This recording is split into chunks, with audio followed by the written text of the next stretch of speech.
আসসালামু আলাইকুম। আমি ডাক্তার মুর্শেদ বলছি। আমি একজন কার্ডিওলজিস্ট, নিউ ইয়র্ক সিটি থেকে বলছি। আজকে যে টপিকটা নিয়ে আলাপ করব সেটি হচ্ছে যে এই সামরে আমাদের বডিতে অনেক ব্যাড অডর হয়ে থাকে, দুর্গন্ধ হয়ে থাকে, কাপড় চোপড়ে অনেক দুর্গন্ধ হয়ে থাকে ঘামের জন্য, ব্যবসা গরমের জন্য। তো এই কিভাবে আপনার শরীরকে, কাপড় চোপড়কে একটু সতেজ রাখবেন সেই ব্যাপারে আলাপ করব।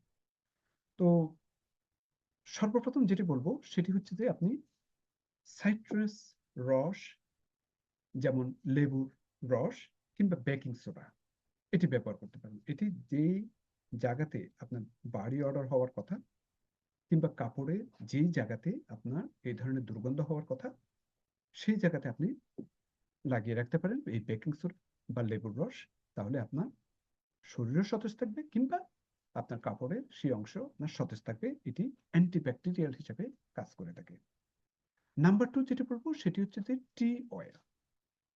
টি ট্রি অয়েল, মানে আমাদের চা পাতার যে গাছ আছে ওখান থেকে যে অয়েলটা আছে সেটিও কিন্তু অ্যান্টিফাঙ্গাল, অ্যান্টিব্যাকটেরিয়ালের ব্যাপারে যথেষ্ট ভূমিকা পালন করে থাকে। এবং কয়েক ফোঁটা আপনি অয়েল আপনি শাওয়ারের পরে আপনি গায়ে লাগাতে পারেন। তারপর হচ্ছে কোকোনাট অয়েল। কোকোনাট অয়েলও আপনার অ্যান্টিব্যাকটেরিয়াল, অ্যান্টিফাঙ্গালের উপাদান রয়েছে। এটি আপনার ঘামের যে গন্ধ কমানোর পাশাপাশি আপনার ত্বকের যে ময়েশ্চারাইজার হিসেবে ব্যবহার করে থাকে। এই জন্য আপনি শাওয়ারের পরে আপনার এই কোকোনাট অয়েলটা ব্যবহার করতে পারেন।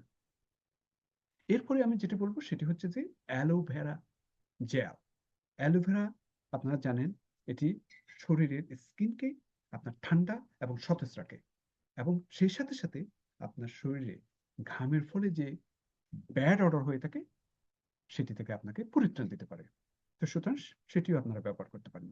এরপরে আমি যেটি বলবো সেটি হচ্ছে যে আলমন্ড, যে আমরা যে বাদাম খেয়ে থাকি, আলমন্ড অয়েল এবং গোলাপ জল, এটিও ব্যবহার করতে পারেন। এই দুটি যদি একসাথে মিশে আপনার ত্বকে যদি লাগিয়ে থাকেন তাহলে আপনার ত্বক আপনার স্মুথ থাকবে এবং ঘামের দুর্গন্ধ থেকেও আপনি পরিত্রাণ পাওয়ার সম্ভাবনা বেশি থাকে। কারণ এটি আপনার যে আমাদের শরীরে যে পিএইচ, অ্যাসিডিটি মাত্রাটাকে আপনার ভারসাম্য রাখে, যাতে ব্যাকটেরিয়া ওভারগ্রোথ করতে না পারে।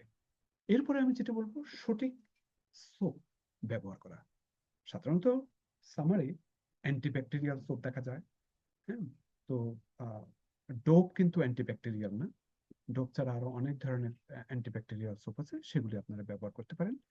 আহ, সঠিক সঠিক শ্যাম্পু ব্যবহার করতে পারেন যেগুলি অ্যান্টিব্যাকটেরিয়াল ভূমিকা পালন করে থাকে, এবং এগুলিও আপনার ঘামের দুর্গন্ধ থেকে আপনাকে পরিত্রাণ দেবে। সর্বশেষে যেটি বলবো সেটি হচ্ছে যে পোশাক আশাক যেগুলি আপনি পরিধান করবেন সেগুলি যাতে হালকা হয়ে থাকে, যেগুলি যাতে আপনার লুজ টাইপের ফিটিং হয়ে থাকে, যাতে খুব খিচে যাতে আপনার শরীরে যাতে লেগে না থাকে। তো এইগুলি যদি মেনটেন করে থাকেন তাহলে আপনি এই সামারে ওভার ব্যাকটেরিয়াল গ্রোথের মাধ্যমে যে ব্যাড অডর হয়ে থাকে, কাপড় চোপড় দুর্গন্ধ হয়ে থাকে, শরীরের দুর্গন্ধ হয়ে থাকে, এগুলি থেকে আপনার পরিতে পারেন। এবং লাস্টে বোনাস পয়েন্ট যেটি হচ্ছে যে সামারে যখনই সুযোগ পাবেন প্রয়োজনে একের অধিক আপনি কুইক শাওয়ার নিতে ভুলবেন না। একটু জাস্ট লুক ওয়ার্ম বা একটু কোল্ড জাতীয় শাওয়ার করতে পারলে দ্য বেস্ট। ভালো থাকেন। Thank you.